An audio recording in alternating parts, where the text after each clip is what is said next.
And now, Brandon Thick Boy Schaub. What's up, fam? It is Monday morning, October 6th, 9 a.m. on this beautiful Austin morning. It's getting a little chilly here in the mornings. I love it. I'm all for it. Halloween's my favorite time of the year. If you haven't checked out the new Ed Gaines show on Netflix, Jinners, you're really missing out. It's a biopic or something, right? Or is it an actual movie? movie? It's a series. I think it's 3 or 4 part series. Ed Gaines. It irks me. They keep calling him a serial killer. Not a serial killer. Only killed 2 people. Figure it out. That's not the definition of serial killer. Weird dude, no doubt. You know, he died in, I think, 1989 or 86. 84. 84. Died in a mental institution. The grandfather of gore.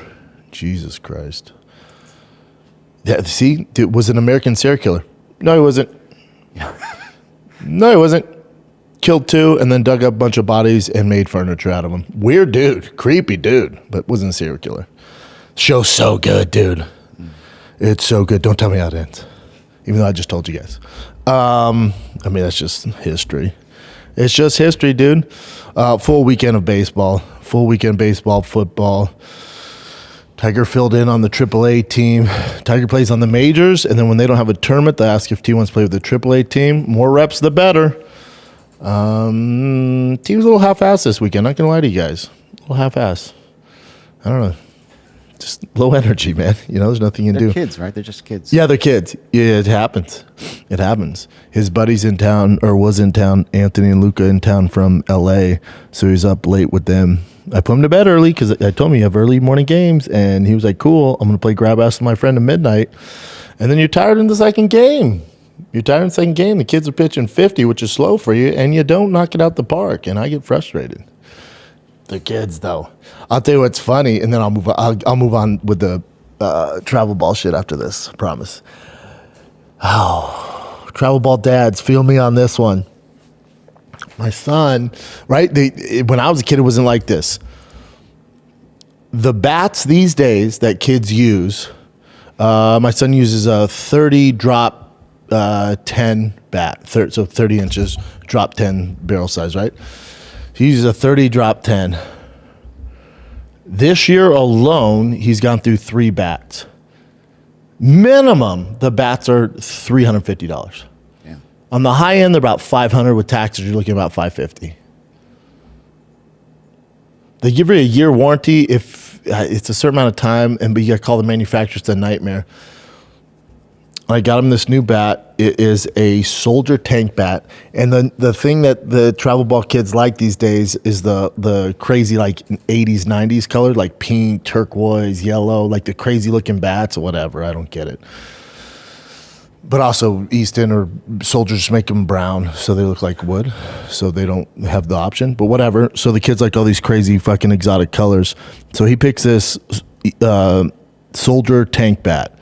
We've had it less than a month, and he was at practice, and he's like, Dad, I broke my bat. I'm like, bullshit, we just got it, dude. And he wanted this other bat. And I'm like, no, dude, you're just trying to fucking con me out of getting a new bat. He's like, no, I'm telling you, something wrong with my bat. I'm not hitting it as far. I'm like, dude, you just crushed it. He's like, I'm telling you, I can hit farther. I'm like, dude, you're full of shit. Just keep using the bat. We like got an argument. And then he keeps telling me, Dad, my bat's broke. I'm like, all right, dude. I'm like, just ignoring him. I go to the cages Friday night before his game on Saturday, and he's hitting. I'm like, oh, this thing sounds weird. And I see his coach there, too. I'm like, yo, coach, you know baseball. Is this bat broke? Did he break this week? It's been 3 weeks. The coach takes it and goes, oh, my God. Yeah, man. So I have to get a new bat the night before, he got the Easton dub all the kids are using. Not gonna lie, I expect more out of this weekend with a new bat. It is what it is, dude. It is what it is. The bat thing is crazy. When I was a kid, there was no 26-inch, drop 10. Oh, I need a 30. Oh, I'm getting taller. I need a 31. You either choked up and hit whatever the fuck it was, or you choked down. There's one dope bat. It was this like Easton's one, if I remember. It was like black and gold. That thing was fire. I think it was called like Black Magic. That thing was dope. The kids these days, dude, bro, it's driving me nuts. And then, but it's a good weekend overall. It started off with me and Chin getting barbecue from my favorite spot, Yeah. Style Switch Barbecue. Yep. There's a lot of history there too. I looked it up. A lot of even history. more. Oh, really? Yeah. You looked up even more? Oh, for the Patreon episode, you Hell doing yeah. some voiceover, dog? No voiceover. Oh, come on, daddy. I took Chin there, and then we filled it for the Patreon. If you guys want to see that, it drops later this week on patreon.com/TFATK. You get extended episodes, special bonus episodes. You get special content like that, my truck content, Q&A every month. We'll have a very special guest. The full interview's on there this month. And then me and Chin are doing this barbecue series on there. But I take Chin to my favorite spot, Styles and Switch. It's my absolute favorite barbecue spot in Texas. And Chin gets to try it out. Thank you for treating there. It was very, and they actually gave us a pit tour too, which is awesome. They did. Yeah. All pit tours are the same though, yeah? Yeah. Just hot as shit. And just super, yeah. just super hot as shit. It was fun though. But yeah, I kicked off with Chin on that. My good friends from LA came in. T had travel ball. Bossy had football and rec ball. And then Saturday night. Oh, and then the Dodgers kicked off. What's up, Dodgers? 2-0, baby. Well, 1-0. By the time this comes, they're playing tonight. They'll be 2-0. But yeah, they're crushing it. Nothing better, dude, than MLB playoff baseball. Nothing better. Yankees look like complete shit. Go Dodgers. But the weekend, it was a good weekend, even though I was very frustrated with my kiddos in the sports. But you don't tell them that. You just kind of swallow it and shut up. But the weekend was awesome because of UFC 320. Oh, my God. And here's the thing. Moving to Texas, right? The fights come on here 2 hours later. So they finish around midnight here. And I get it for the East Coast people. I can't imagine what you've been dealing with for all these years. I used to hear all the complaints. My Lord, do I sympathize with you now. My Lord. These things go on so late. So the card has to be fucking fire to keep my attention and keep me up. Because your boy goes to sleep around 9 p.m. during the week. So come midnight, dude, I'm a fucking grandpa. So the fights have to be lit. My Lord, did 320 deliver. If you ever have been one of those fans who are like, man, the UFC's just not as good, the product's not as good, 320 will shut you right up. 320 delivered in every fucking facet. Great card. The main card, if you like finishes, you had all finishes. Co-main event wasn't a finish, but, it was a pretty dominating performance from the champion Merab. But even the prelims were litty, dude. Even the prelims were litty, and we'll start with that. Your boy Edmund Shabazian quietly putting a streak together there. He had so much potential. He's quietly doing it. He's fucking back doing it. Then Patchy Mix. Here's the thing with Patchy Mix. I take heat for this stance. I don't give a flying fuck because it's facts. You're going to hear other analysts, other YouTubers, other experts, former fighters tell you that, again, I can't emphasize enough, that there's talent outside the UFC, and when they go on these runs, it's just as good as any UFC run, and they're fighting the same competition. They could be champions in the UFC, and they're lying to you. They're lying to you. So if you look at Patchy Mix, I like Patchy Mix. I love Tatiana Suarez. I love his girl. I love everything they do. He's a beast. But let me start with this. Before he got to the UFC, he was dominating over in Bellator, and he had a few fights. He didn't even have a fight in PFL, but he was dominating Bellator. He was their boy. He did well in, before that. Really, really, really good, solid fighter. Not in the UFC, but still, he's fighting tough competition. Horiguchi, Magomedov, Stotts, stud, Sergio Pettis, stud, Magomedov again for the championship. He had a great run before he came to the UFC. Now, while he was on that run, you'll hear some of these experts tell you, man, this guy could fit right in the UFC, fight a top 5 guy. This is not true. This is not true, and this is clearly your case study here. One of them, and I can give you a bunch more examples. It's just a different animal when you're not in the big show. No kid or no adult who has aspirations to fight professionally goes, I want to fight in Bellator. I want to fight in the PFL. I want to fight in fucking Ryzen. No one says that. all of them want to fight in the UFC. Why is that? Because the big show, everyone knows it. It's the NFL of mixed martial arts. It's the big leagues. So until you fight in the big leagues, anything you've done, even though you're fighting tough guys, is just different. The pressure, the caliber of fighters from 1 through 50 are all monsters. All monsters. Now, even though you're fighting at a high competition level in a Bellator, in a Ryzen, it's not the UFC. It's just not. And you'll say, well, Patchy Mitch just looks different. Well, what changed? He's not that old. He's 32. His movement's not as good. What changed? In the UFC. He's in the UFC. He's lost 2 in a row. What about Pitbull? He's older. Okay. He wasn't a young chicken when he came over from Bellator. He still looked good there. What changed? UFC. Michael Venom Page doing pretty good. He is, with the right matchups. With the right matchups. Is Mike Van Page ever going to be champion? If they gave him kind of, when Alex Pereira was younger, when he came in the UFC, he was younger. We're talking 2 years ago. That's how fast track this dude's been. But if they gave him certain matchups, he could get there. But as soon as you bring a grappler, he's fucked. Just same way at Bellator. He's a fun fighter. He's so talented.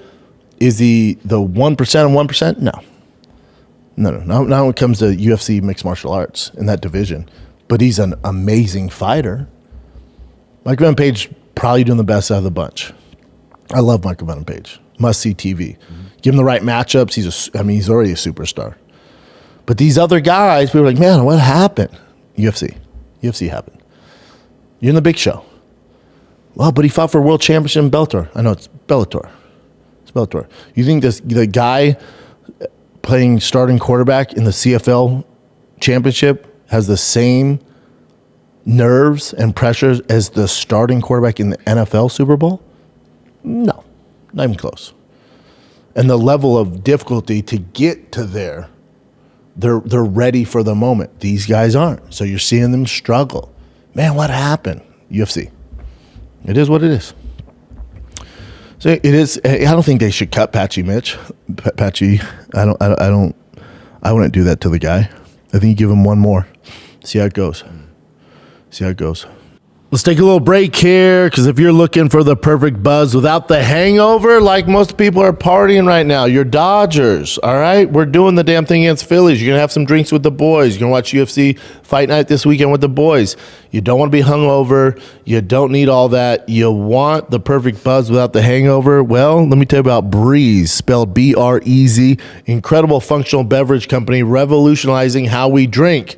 Their line of feel-good tonics are the perfect alcohol alternatives with the effect you actually feel. They use a small amount of THC and CBD and functional mushrooms to create all the fun effects without the traditional downsides of alcohol. No, these aren't like your typical edibles. Listen, we've all been there. It's the Wild West. You don't trust that. You feel each blend within 10 minutes. The effects will last about an hour and a half, similar to cocktail, all right? Smell enough for your moms, but stackable if you're trying to turn it up. Get loose. They'll ship across the United States, so head to feelthebreeze.com/Schaub, S-C-H-A-U-B. Use the code Schaub, S-C-H-A-U-B, for a $5 credit and free shipping on your first order. Consult with a physician before use if you are pregnant, nursing, have any known or suspected allergies or medical conditions, or are taking any medication. FDA has not evaluated these products for safety or efficacy. Products are intended for 21 and over. Go back to the card for me, Chid. Yeah.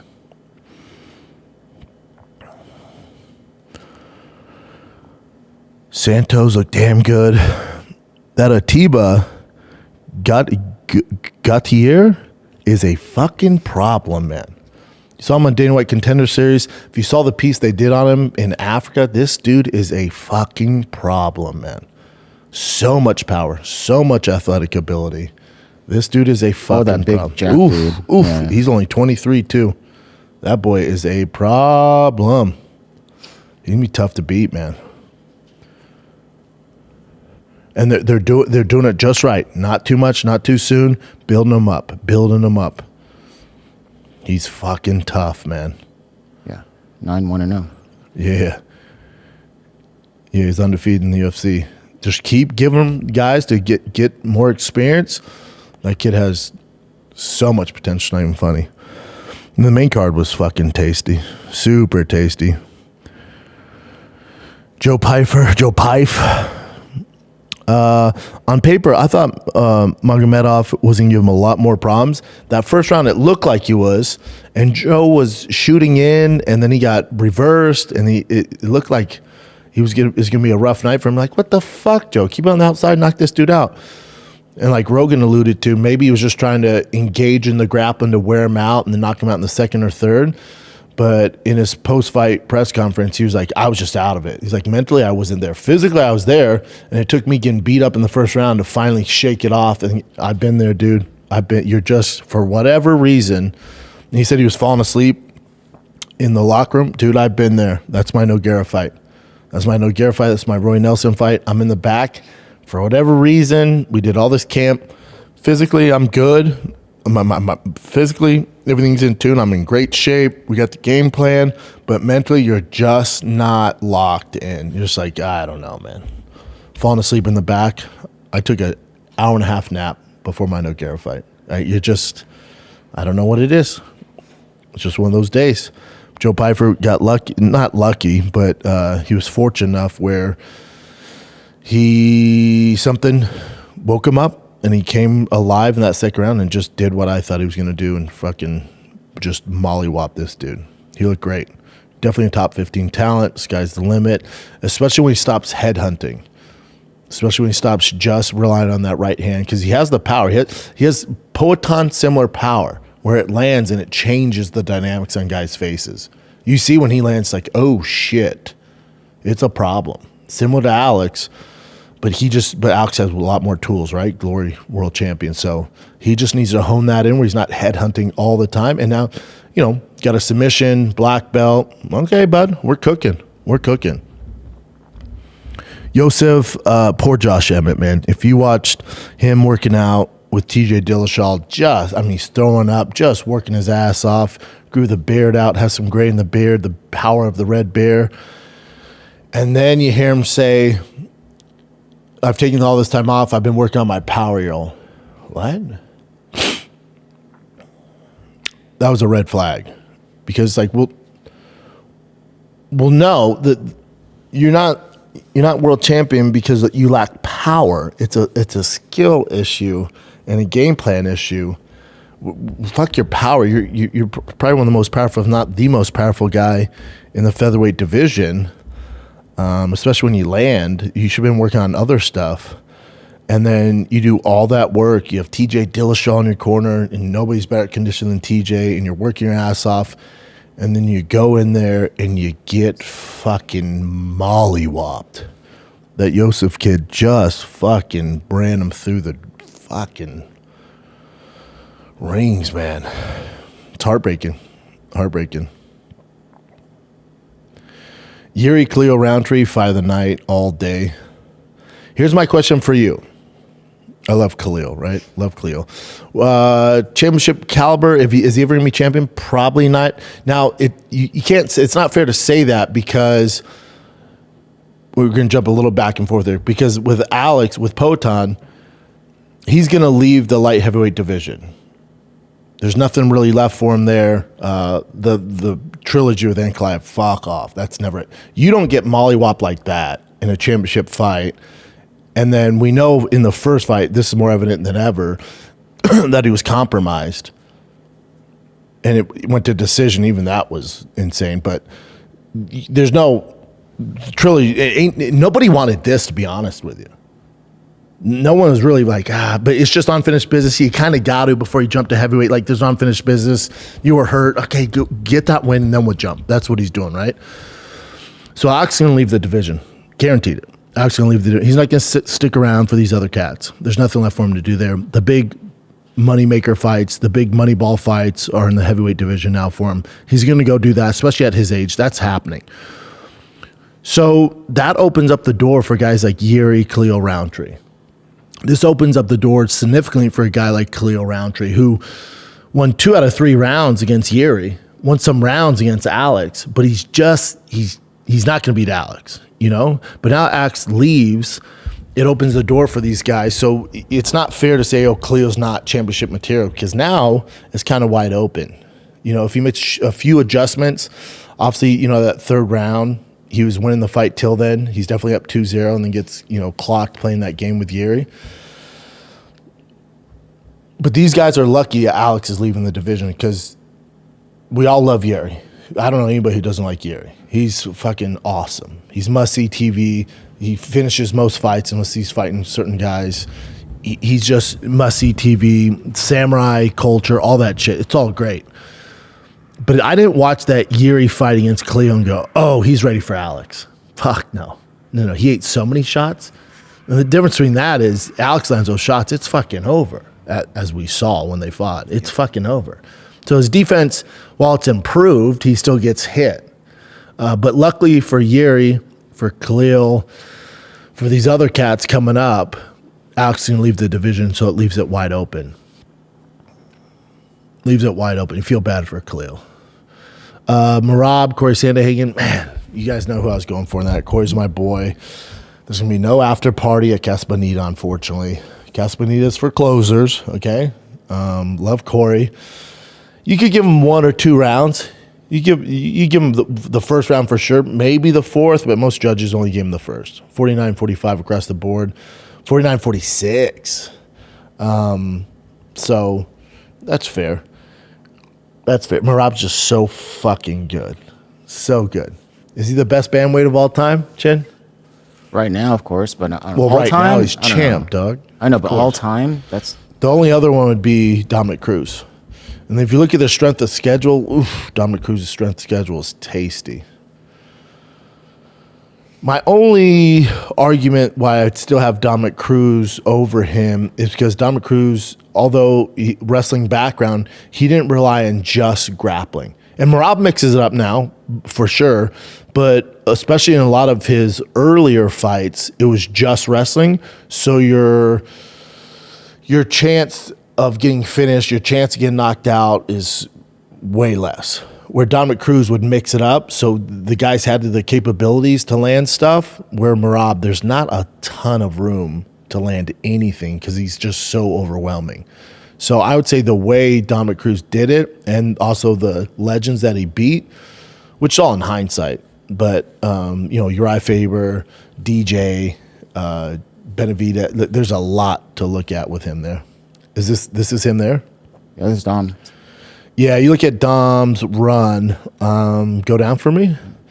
Look at Dom's run. Ian McCall, Lopez, Benavidez, Brian Bowles at the time was a monster.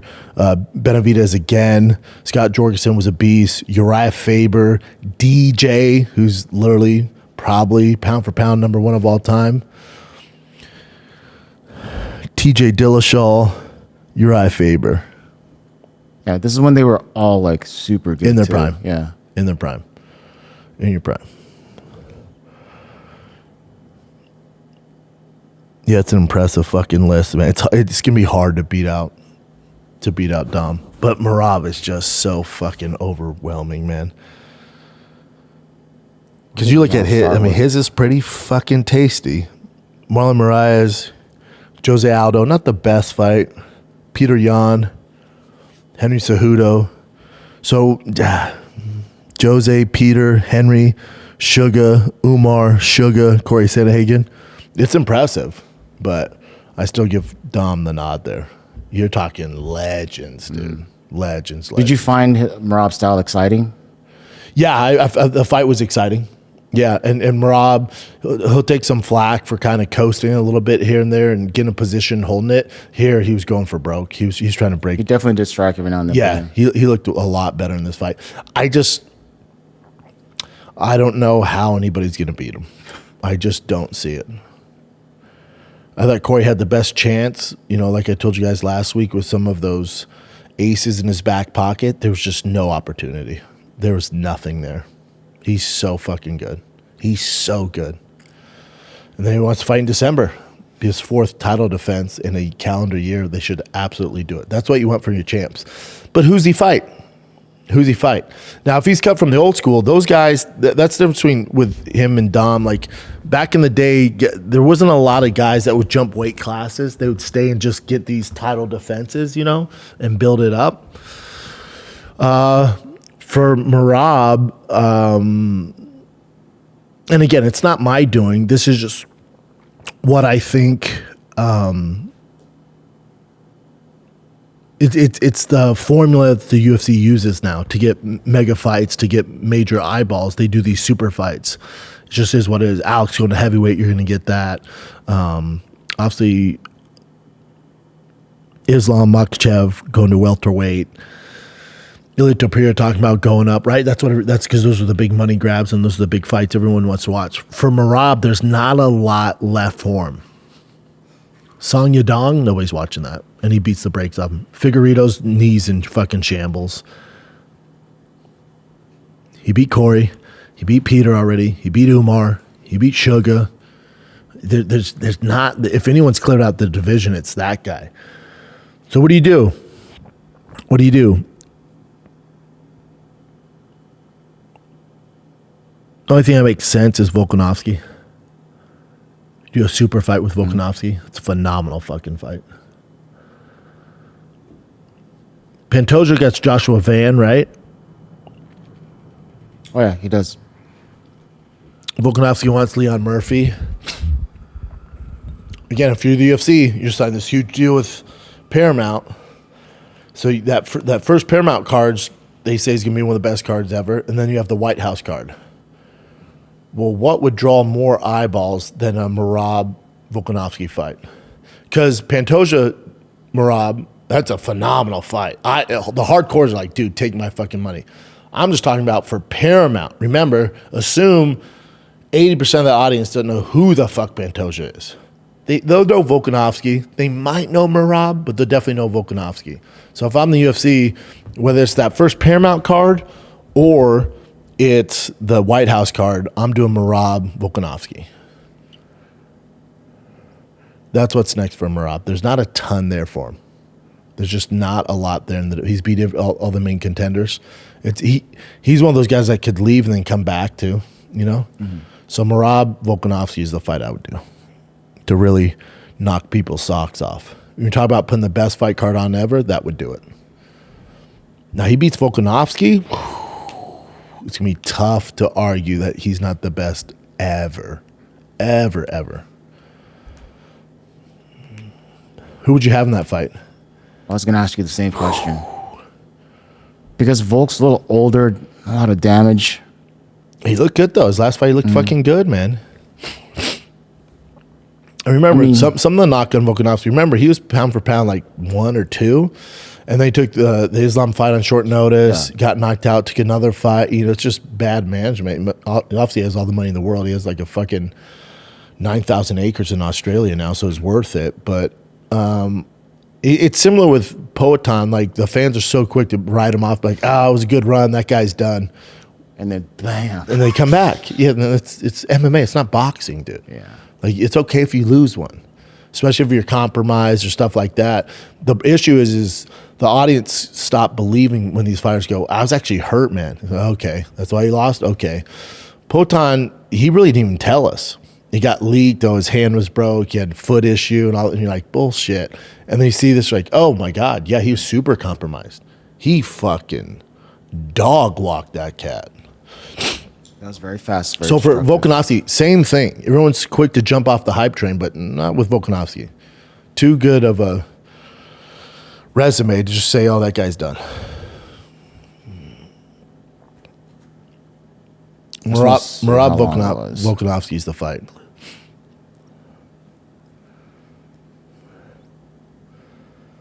Yeah, Diego Lopez. You know what? Damn it. After he beat Diego Lopez, that's a damn good fight.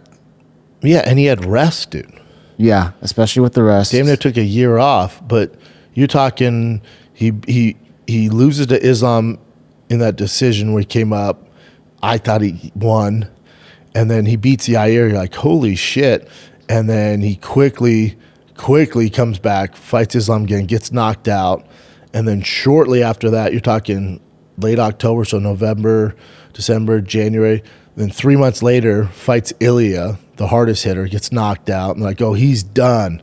And then obviously he gets to Diego Lopez and does work. I'm trying to remember the first fight with Islam. I think I thought Volk won. Yeah. I think I thought he won. But again, yes and no. If you rewatch it, it's like, oh, it was the David versus Goliath type of thing where you're cheering for the little guy. Yeah, that too. That and you're a little biased, you. But he fucking put on a good performance.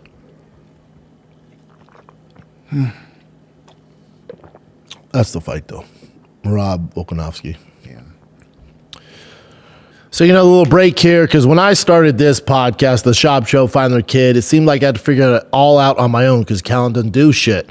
The scripts, the setup, the filming schedule, the logos, we're doing merch. It was all super overwhelming. Every day seemed to introduce a new decision that needed an answer. Sometimes your boy didn't have it. When you're starting off with something new, it seems like your to-do list keeps on growing every day. New tasks that can easily begin to overrun your life. Finding the right tool that not only helps you out but simplifies everything can be such a game changer. For millions of businesses, podcasts, merch stores, that tool is Shopify. Cha-ching! Shopify is the commerce platform behind millions of businesses around the world and 10% of all e-commerce in the U.S. from household names like Mattel, Gymshark to Drive Fast, All Gas brands just getting started. We all use Shopify.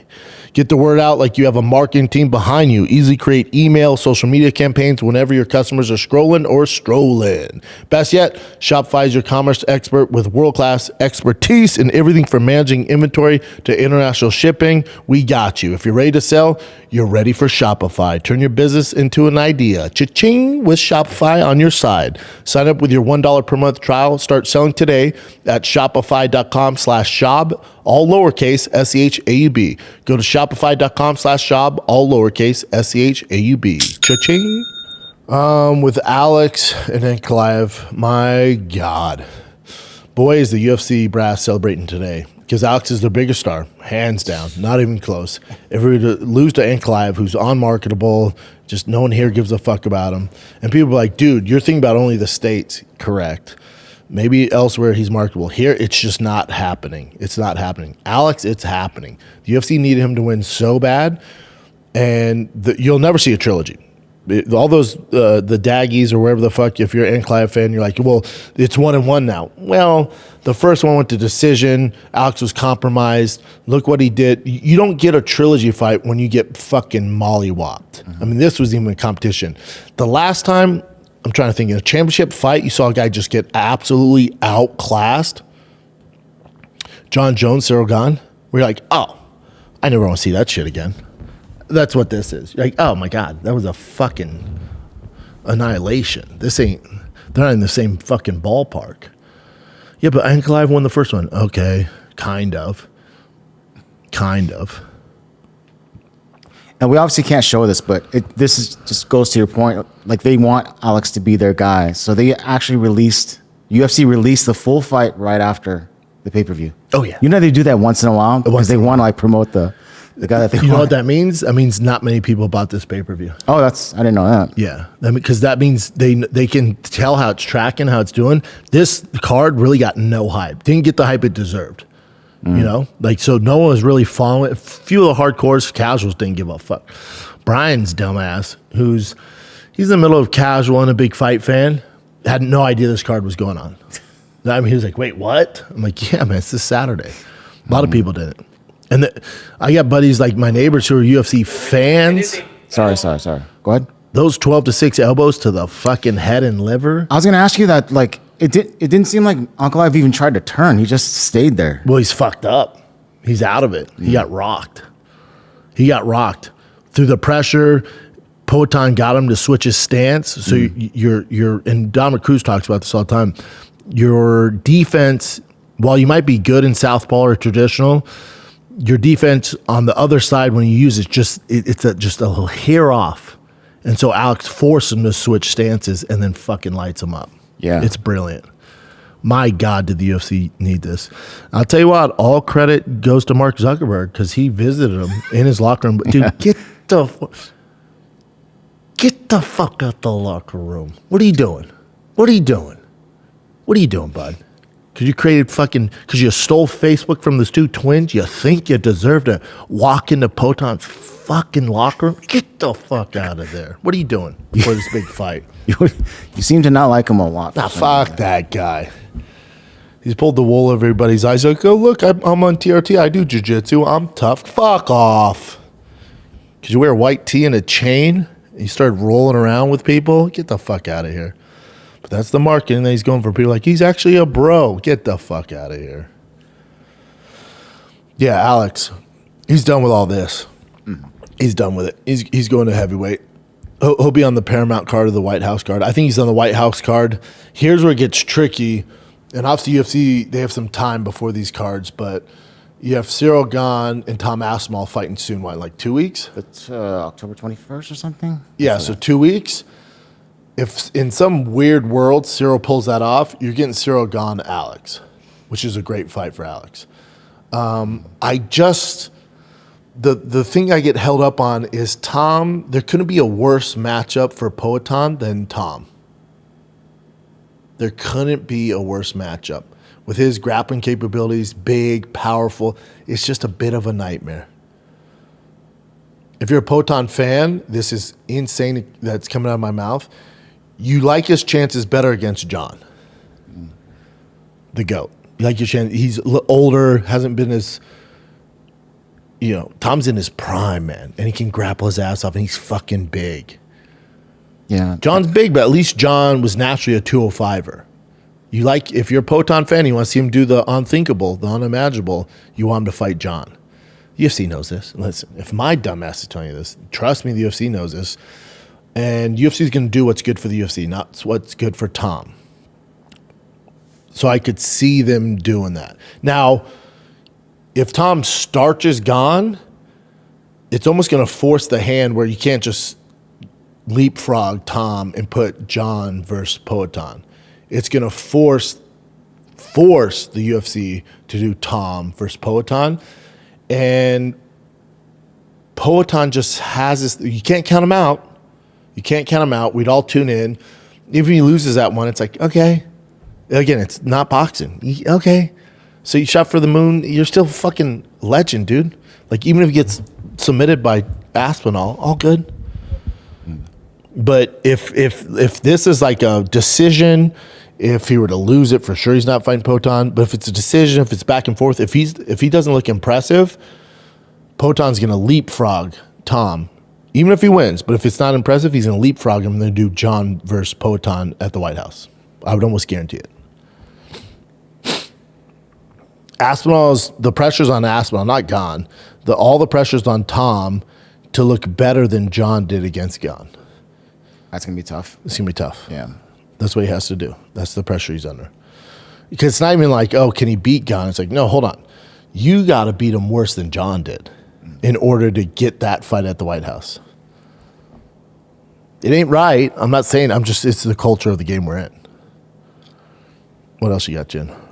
Yeah, and just for correction, that's the Gane Aspinall fight is UFC 321. That's going to be October 25th. And guess what? 1 p.m. Central. Ooh, I like that. That's the actual title fight, too, at 1 p.m. I wonder what the chances of Tiger having a game during then is. You have to just turn off your phone, block ears. Let me see the rest of that card. It's a sick card. Mackenzie Dern. God, the only person the UFC wants to win more than Poatan is Mackenzie Dern. We need stars. Listen, I love Arena. She's great. Hold on, I said sick, but it's not as sick as I remember. We need Mackenzie Dern to win that fight. Okay. It's a good ass card. Especially this one. Is this a pay-per-view? Yeah. Fuck you. Umar, that's a good one. That's a good fight. Volkov, That's Almeida, cool. that's a good fight. Rakic. Yeah, fuck yeah. This is a good card. Really good card. And it's at 1 o'clock. Let's ride. 1 CST our time. Yeah, UFC's banking on Tom Mackenzie Dern. Yeah. All right, what else you got, Jen? Okay, let's go into... Well, we'll talk about the fights that happened in other fights over the weekend, but the biggest thing that came out was... This has to do with Jon Jones. His brother, Arthur Jones, passed away suddenly at the age of 39. Yeah. In his sleep? In his sleep. So, I mean... I've trained with Arthur. Oh, really? Yep. I trained with John and Arthur. He was such a good dude. Everyone says he has like the infectious smile. He was always nice to everyone. Everyone loved him. Listen, Chandler Jones and John, wild boys. You know, they have their demons. Arthur was salt of the earth. Arthur was the one that held the family down. Arthur was probably the biggest freak. The biggest. Chandler's a fucking freak. Oh, like talent-wise. But talent-wise, Arthur was fucking big, dude, big. And if he would have decided to do MMA over football, greatest of all time. Freak, dude, freak. At Jackson's, gave everybody problems. Zero training. Gave everybody fucking problems. That's a bummer, man. And I didn't realize he was living with an implanted defibrillator. Oh, wow. So he had a like pre-existing heart condition. His home defibrillator went off, which alerted doctors led to an emergency call. Yeah. Oh, wow.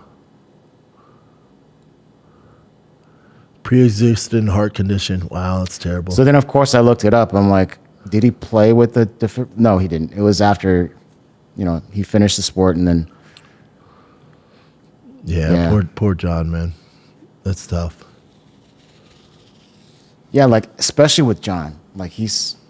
Of all people that can get messed up and go down that path again, that horrible path. Tough. And he was closer with Arthur than he was Chandler. That's his big bro. Like, Yeah. That's your hero. Terrible. Yeah. Super sad. Heartbreaking. Okay. Over the weekend, there was also Mike Perry versus Jeremy Stevens. Dude, did you see the weigh-in when fucking Conor makes it out there? My favorite part is Conor's like bumping into Mike Perry. Oh my He's God. Like, get some. Like, hey, bro. Hey, dude. You got to back this. You're not fighting tomorrow. Yeah. You back up, dude. It was so funny, dude. He was just like, you're like, whoa, easy on the yayo. Dude. So great. All the comments too are like, dude, he wants to get in there so bad. It's like, yeah, or he's just high off his ass. Yeah. But then also, I love it, Dana at the press conference. I love Dana's post-fight press conferences. He's so annoyed with people. But the guy goes, Conor said he's negotiating with the White House. Yeah. The fight's done. And Dana's like, is that so? Yeah, definitely not negotiating. That doesn't make sense. He's definitely not negotiating with the White House. And we're not going to start playing that card till February. But I like his enthusiasm. Let me go ahead and play that clip real quick. About the production and how everything's going to work at the White House. We have not started negotiating any fights for the White House yet. That won't even start till February. And then finally, I made it clear Conor wants to fight on that card, and you can clearly see Conor is very fired up to fight on that card, but nothing is done yet. And no fights are being negotiated with the White House. That didn't make sense. Why would the White House negotiate for the fights? But this is where it came from. This is Conor's statement on Yeah, Fox. he's on Fox News. This is Conor. This is one of the reasons why you don't have as big as stars, because they don't want a guy with Conor's power and following. He's dictating. He's basically like, you're putting me on that card. Yeah. Oh, no, it's official. I'm on the card. And he's on John Hannity, He's just like Dana. He says something, it's happening without even talking to the other fighters. He's a promoter. Yeah. Yeah. It just forces the hand, because now if the UFC doesn't get the deal done with Conor, he's like, I tried, man. I wanted to fight on it. And Danny's like, fuck. It's brilliant. What better way to come back than such an iconic event? is this a done deal? You're in? You Done made a deal, deal? signed, delivered. It ain't a negotiation. Wow. It's a done deal, signed, delivered. McGregor All right. will compete in the White House alongside the President Trump's administration. I was there in the Oval Office. I met him. I have an awareness now of the surroundings that I will face inside this house and during this event, which is very, very important for me to have that one up on my opponent. I have been out of competition for many years, and I believe I have a 6-month operation ahead of me to get ready for this, to put on one hell of a show for the American people in celebration of their great birthday, 250 years of independence. We've done incredible business together. I'm the highest generating fighter of all time in the Ultimate Fighting Championship. They've just signed a breathtaking deal with Paramount. Just where we playing go the to music. cable TV, Yeah, cool, man. $7.7 Hit the billion track. that deal was accrued for, and ready to rock, baby. Bring in the big dog, the Mac G. None of it's true. That's what you want, though. It's so fun to watch. Yeah. Now the UFC has to get it done. Yeah. I mean, of course, I'm sure they. Done deal, signed. Dana's like, we haven't even looked at the card. And I just saw this pop up this morning. Let's see here. There we go. So, not Dana White. Donald Trump announced that the actual date will be June 14th next year. Also, take this with a grain of salt as well. Like Trump, President of the United Dana, States. Connor. Yeah, you have some powerful people, 3 powerful people there. Maybe, it's going to happen in June on a Sunday. Maybe. But also, it might be the only time they can do it. With the White House, they might have shit going on. So maybe it's on a Sunday, but that'd be weird. But yeah, It's kind of weird, but it'd be fucking it's a special. dope. Yeah, Hell yeah, that'd be great. it'll be different. But Connor, Trump, take all of it with a grain of salt. All this stuff could switch. It's hilarious. Yeah. And we did kind of mention this. So Pereira did say he wants to go up to heavyweight, and he was going to have this huge spiel. Poton had this, a thing ready to go after he dog walked Ankalaev, but then John's brother passed away. So instead of doing that, which most fighters would do, he gave shout outs to Arthur Jones and said, condolences. Like, that's a professional. So likable, this guy. Yeah. Let's take a little break here, kids, because this episode of The Shop Show is brought to you by Progressive Insurance. Fiscally responsible, financial genius, monetary magicians. These are things people say about drivers who switch their car insurance to Progressive and save hundreds. Because Progressive offers discounts for paying in full, owning a home, and so much more. Plus, you can count on their great customer service to help you when you need it. So your dollar goes a long way. Visit Progressive.com to see if you could save on car insurance. Progressive Casualty Insurance Company affiliates. Potential savings will vary. Not available in all states or situations. Progressive.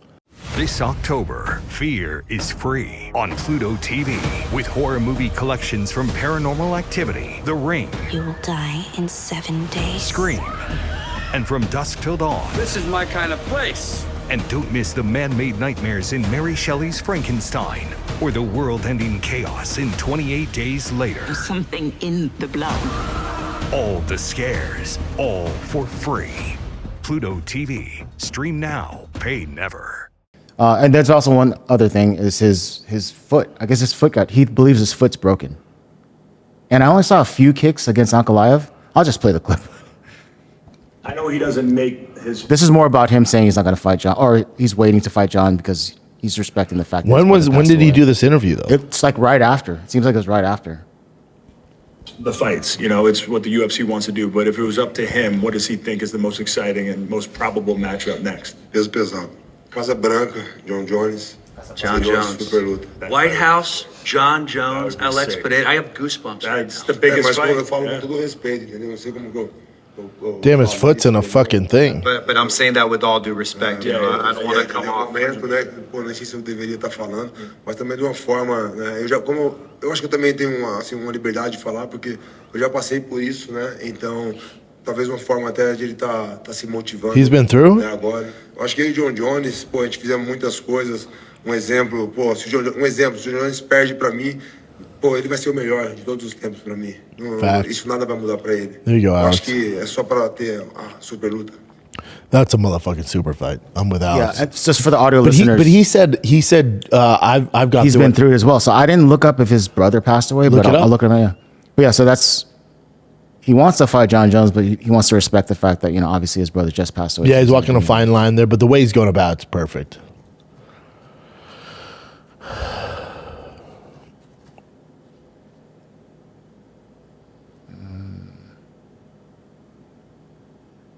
So it says no, but a family member maybe. No. Well, maybe someone close to him. Because I know who he's going through. Yeah, I wonder what that is. Yeah, I don't know. All right, what else you got, brother? This is pretty cool.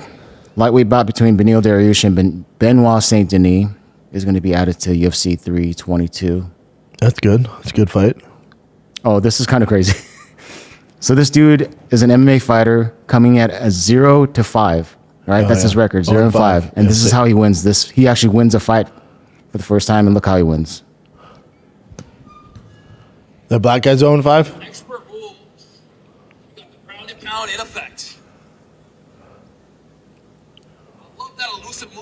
Jim Kelly St. Pierre. Jesus. That's his name, too. Dodge connects to the oh, big spinning heel kick. Oh. Oh, shit. That was dope. Good for him. That was dope. That's the way to win your first fight after 5 losses. 0-5. And his name is Jim Kelly St. Pierre. That's great. Yeah. And this is that chick from Bare Knuckle. Have you seen her? She's like the reigning champ right now from BKFC. Oh, shit. Look at Oh, yeah, I've seen her a bunch. They do a little slow-mo here, you'll see. Well, what was the girl doing with her? Walking into the right hand with her hands down. That, oh my God. Her nose goes, you see right there. Oh.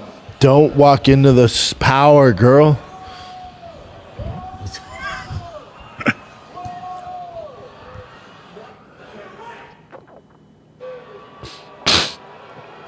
That girl's gonna be down for a while. Yeah, this thing's over.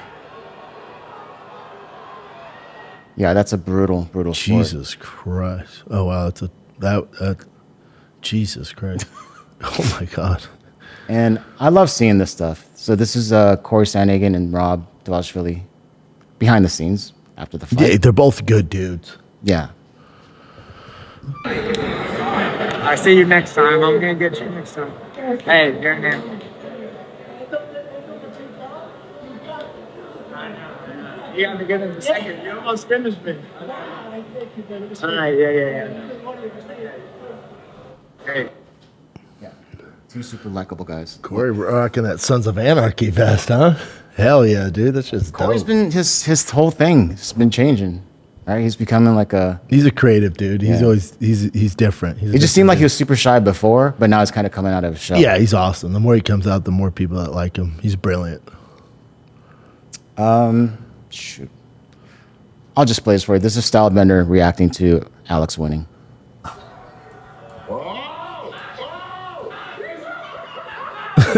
I love Izzy, man. Get close. Look at him behind the black light. Oh, he got him where he wanted. He's not f***ing around. Holy shit. He's not f***ing around. Look at it. Look. Oh, he's on. He's on. Nah, I know it. I see the eyes. Look at the eyes. Oh, he's going. He has to go orthodox. He has to go orthodox. Yep. Oh, he's on. Yep. Oh, yeah. Nah, That's a huge quick. point. He made him go orthodox, and his defense isn't as good, and that's when he rocks him. He's on. He's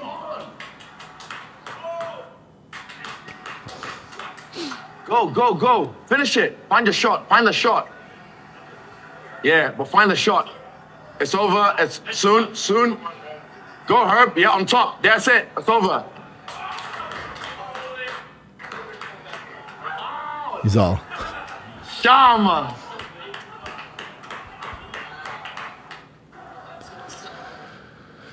Who doggy? That's filthy. Yeah. And then Yuri got emotional when Alex won as well. Did you see that clip? Yeah. He's pretty fun. He's awesome. He's just like he's so different. Yeah, he just respects the game so much. Look at him. Look at him.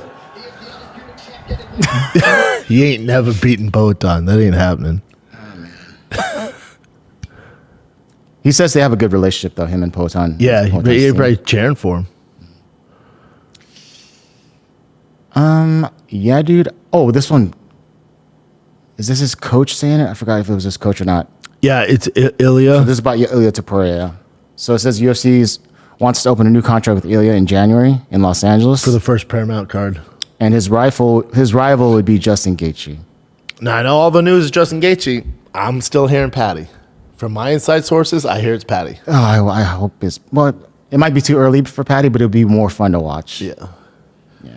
But maybe this is new. If that coach is saying Justin, then that's what it is. But I still, from all my sources, I heard it's Patty. Well, either way, good fights. Yep. And right after Alex's win, Hamzat was calling him. Not happening. Listen, I love Hamzat, and it'd be a nightmare of a matchup for Alex. It's not happening. Yeah. That ain't the super fight. If you're gonna lose to a grappler, it has to be someone higher than you. Like you got to shoot for the moon. Like this ain't gonna do it. You gotta if you're gonna lose, getting submitted or pounded out, or you got to go for the Toms, the Johns. You got to go for the big Toms boys. and Johns. Toms and Johns. Alrighty. Wait, not before I forget. Have you ever had another fight where you fell asleep beforehand, or was it just the nog? Roy Nelson and Nogueira, I did. Lost both. Very interesting. Yeah. It's just shit happens. There's nothing you can do. It's like if we could just find another night, man, I'd be ready to go. But it's just. But to be able to fall asleep is I would think it would be the opposite. It's your body's from all the anxiety and everything, and there's a calming that's finally there that you kind of relax and just. It's almost like you're over it mentally. Your body's like, dude, let's fucking go, but you're mentally like, dude, I'm over it, and you finally relax. It's not good. No, it sounds scary, actually. Yeah, it's very strange. All right, I guess this is the last one. Unfortunately, Mr. Van Zandt, Austin Vanderford, he lost to his fight in the UFC by tapping, but then the gash on his forehead looks pretty damn crazy, as you can see right here. Oof. I feel like I can see the bone to his... Yeah, you can see some skull there. Yeah. Ed Gain's mouth is watering in heaven right now, or hell. To rip that open and wear it. Yeah, that's not good. Yeah, that's it for current events. We have a fight coming up this weekend, though. You got UFC Fight Brazil fight night, right? Mm-hmm. Oliveira, Gamrot short notice against Oliveira. It's a tough one. Figueiredo, not a terrible card. Yeah, it's fight night, too. Not Wait, great. what time was it at? 6 p.m. our time, standards. CST standard. Yeah. Oliveira, Gamrot, Figueiredo, Jackson, Vicente Luque, Joel Alves. That's probably the best fight. All right. Pretty much it. Nothing that's going to knock your Brazilian dick in the dirt, but your boy will be watching. Is that it, Chin? That's it. All right, guys, that's it. Love you guys. Thank you for watching. If you want this ad-free, join the Patreon, patreon.com/TFATK. You get this ad-free, extended Fight on the Kids, bonus interviews on there, Q&As. Me and Chin are going to our favorite barbecue spots. All my car shit's on there. We got a ton of extra bonus footage for you. It's patreon.com/TFATK. Get you some ad-free going on right now. All right, kids, that's it. Be nice to each other. I'll see you around. Come say what's up. All right, I'm out.